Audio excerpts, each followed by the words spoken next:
De tous les genres existants, celui du jeu de combat est sans doute celui qui, d'apparence, semble le plus accessible. T'incarnes un perso avec ses coups, ses combos et ses attaques spéciales, et tout ce que t'as à faire, c'est vaincre ton adversaire. Alors souvent, t'essayes, tu te fais exploser, mais pas grave. Tu sais qu'avec de l'expérience, tu finiras par être bon au jeu, et peut-être même rivaliser un jour avec les plus grands. Bah pas pour Tekken. Rien à foutre. Non, sur Tekken, ta seule chance d'y arriver, c'est d'avoir commencé à y jouer il y a plusieurs années.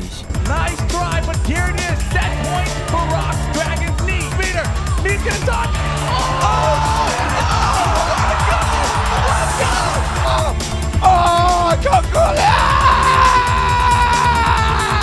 All he needs to do is touch.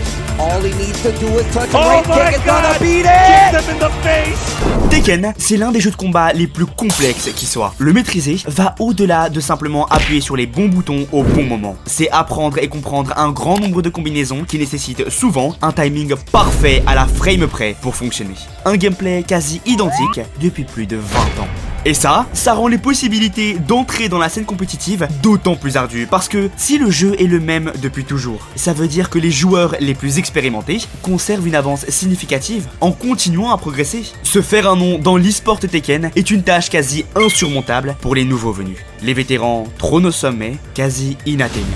Pourtant, un jour, sorti de nulle part, un petit gars d'une vingtaine d'années va bouleverser toutes les croyances établies depuis des décennies. Et ce, en moins d'un an. Avec une idée folle en tête, faire tomber les plus grands joueurs du monde avec le personnage le plus nul du jeu. Son nom, Rangchu.